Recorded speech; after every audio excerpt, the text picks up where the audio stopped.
Barry Sanders of this game. I like to shake and bake, getting money just like Alpo and 88. 10 G's in a pillowcase. I like to dream about money like 10 million, so my mind's doing a figure 8. I probably never blow fake because I'm so. What's good, y'all?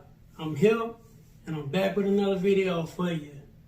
If you're new to the channel, go ahead and hit that subscribe button. To everybody else, thanks for coming back and watching my shit. I appreciate every one of y'all. All the good shit I hear from people that watch my videos means a lot to me, and it helps me keep pushing to keep making the videos better every time, you know what I'm saying? So salute to y'all. And I got a good one for you today. I think y'all gonna like it. It's an insane story, and probably the only time it's ever happened in the history of people on Earth. This shit happened like 15 years ago, and I still can't believe that it was real life and that it really happened. If it wasn't me and I wasn't there and somebody just told me about it, I would think that was lying. But everything I'm about to tell y'all is facts. On God. So back in the summer of 2005, I was kicking it with my homeboy Suspek. RP my guy. It was a Friday and I had worked that morning, so I was on break.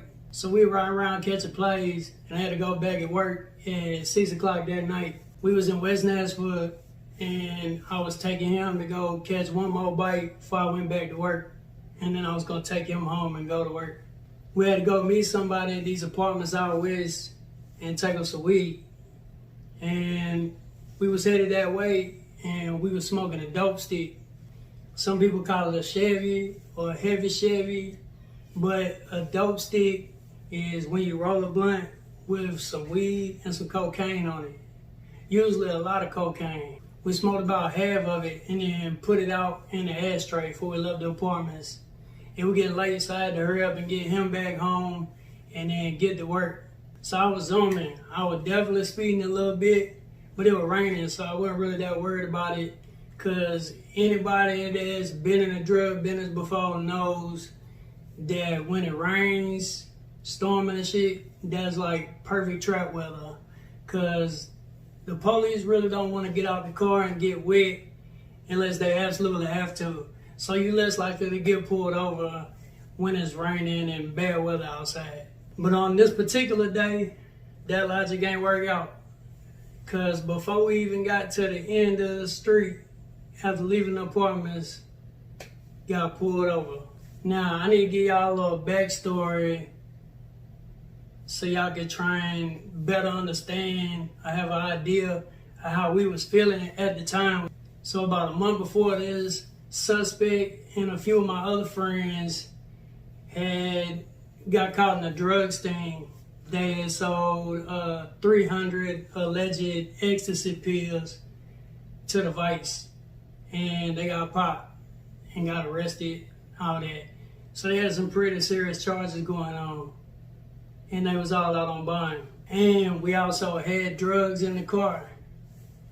We had like an ounce of cocaine and an ounce of weed that he had on him, and I just had a little dime bag of weed in my pocket and 2 X pills in my cigarette pack. So we getting pulled over, and we was smoking a blunt, and so we was tripping, we was spooked for real. So now we getting pulled over, and my boy Suspek, he over here freaking out, he's just losing it. He's like, dude, we going to jail, bruh. You know I'm already on bond. We got all this shit on us. It's over with. It's over with, buddy. And he's just tripping. Now, I was freaking out too, but I was trying to be cool about it and try and keep him calm. So I wasn't showing that I was freaking out, you know what I'm saying? And I told him, I was like, bruh, just chill. Just let me do all the talking, and everything gonna be okay. I'm gonna get us out of this somehow. You know what I'm saying? So the cop comes up to the car, and my heart racing. But I just keep telling myself, just chill. It's gonna be okay. It's gonna be okay. But really, I thought it was over with. I thought we was done for. But I was just telling myself, it's gonna be cool. don't trip. So I rolled down my window and he say, man, you in quite a bit of hurry today, ain't you, son? I got you doing 45 in a 30-mile-per-hour zone. What you in such a hurry for? I said, yeah, sir, my bad. I am in a hurry. I'm late for work and I'm trying to get my friend home so I can hurry up and get to work. And I was going a little too fast. He said, oh, okay. Well, you got your license, registration, proof of insurance for me? I said, yes, sir. Just let me get it out the glove box. And as I'm going and getting it out the glove box, he said, hey, you got any more of that? And I'm like, any more what? He said, man, come on. I could smell it before I even got up to the car. He said, you got any more of that on you? And I was like, man. So I gave him the paperwork and I was like, yeah, here you go. And I grabbed the blunt out the ashtray and I gave it to him. And he was like, okay, is there anything else? And he was like, you better tell me, because if you tell me no, and we get the dogs out here and we search y'all, I'm going to search you, I'm going to search your homeboy, I'm going to search the car. And if we find something, y'all both going to jail and I'm taking your car too. So if you got something else, you better tell me. Now the whole time this is happening, Suspek, he over here sitting still, looking straight forward, like still as a statue. It's like he wasn't even breathing. He was so spooked, you know what I'm saying? He was scared to death and he was just like that the whole time. So now I had a decision to make. What was I gonna do? So I thought about it for a second and I shook my head like that and I'm like, man, yeah, here you go. And I pulled the little dime bag out my pocket and gave it to him. Then he said, see, that was easy. Now all you gotta do is just walk back here to the car with me so I can fill out this paperwork. We'll get y'all on your way. I couldn't believe it.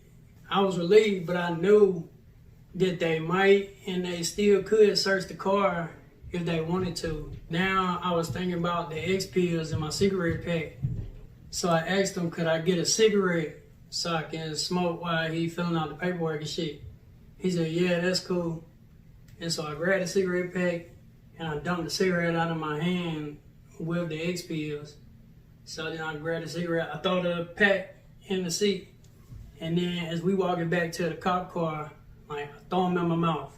You know what I'm saying? And eat him real quick. So now he's sitting in the car and he's doing his little paperwork and I'm standing outside of the cop car.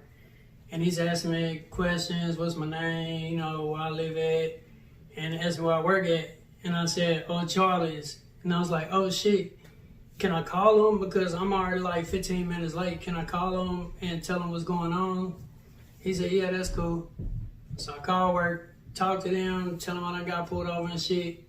And they said, okay, get here as soon as you can. So the cop asked me a couple more questions. Then he told me I could go sit back in the car and wait on him to finish the paperwork. So I went back to my car and I get in the car. My homeboy is sitting there still as a statue. And I'm like, he said, what'd he do? I said, bruh, I told you I'm gonna get us out of it. I told you it's gonna be straight, just chill. We almost through it. He's filling out the paperwork, he gonna let us go. But he was still sitting there, just stuck. So a couple minutes later, the police come back and he got my license, registration, all my paperwork stuff. He said, here you go, sir, and get my paperwork back. And when he did, he gave me the blunt back with it.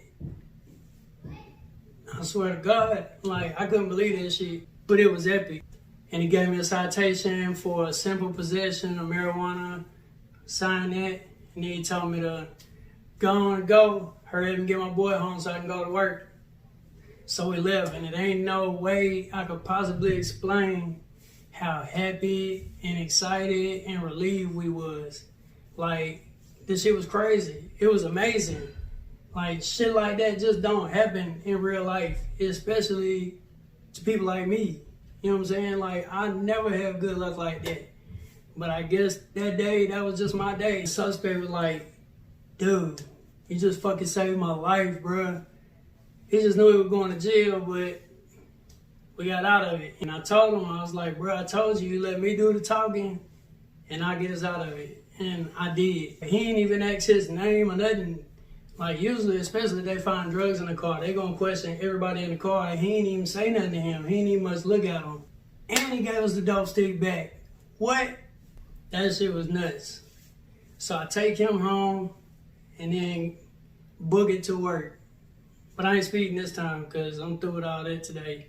I was working at Old Charlie's in Nashville, and when I get there, my manager was standing in the serve alley. That's the part in the restaurant right in front of where the cooks be, and they put the food in the window, and that's where the servers, we get the food and bring it out to y'all at the table. So he asked me what happened, and I told him, man, I was speeding, trying to get my boy home to come here, and we were smoking a blunt, and we got pulled over. And he just stopped me, and he was like, come to the office. I'm like, okay. So I'm coming back into the office. I'm like, what's up? He said, man, you gotta go home. I can't let you work tonight. I'm like, for what? He said, because you just told me you got high before you came to work in front of other employees. And some of them motherfuckers is petty. And if they call corporate and tell them I let you work knowing that you was high, I can get in trouble. And so don't worry about it. Just take the night off. Let's go home. Which was good for me because them X pills starting to kick in. You know what I'm saying? So I really didn't want to be at work no ways. So I'm like, all right, cool. So I get ready to leave. And as I'm going out the kitchen, one of the other managers coming from the dining room, and he stopped me. He's like, hey, there's a police up there looking for you. I'm like, what? I'm like, I just dealt with the police. What's going on? I said, I don't know. So I go up front, and it's the cop that pulled me over. And he was like, hey, man, sorry to bother you at work, but I think I wrote the wrong court date down on your citation, and I wanted to make sure you had the right one so you don't miss court and get in trouble. So that was cool as fuck. You know what I'm saying? Like, he ain't had to do that. He could have just left it like it was. So that just go to show you that all police ain't bad, man. Some of them was good. And he was one of the coolest ones I ever met, for sure. So what could have been one of the worst incidents and days of my life turned out to be a good one. I made some bad decisions, but I made some good decisions at the right time. And that's what mattered and kept us out of jail. So salute to me. And we still got to smoke the rest of the blunt too. And I was rolling balls after that. So it all turned out good in the end. But that's about all the time I got for today. Hope y'all enjoyed that story. I know it was a wild one for me. If you ain't subscribed to the channel, go ahead and hit that subscribe button one time for me. Y'all show some love and hit that like button. And leave me some comments on here, man. So YouTube will start messing with me so they know y'all rocking with me. Everybody be commenting on Facebook. Comment on the video.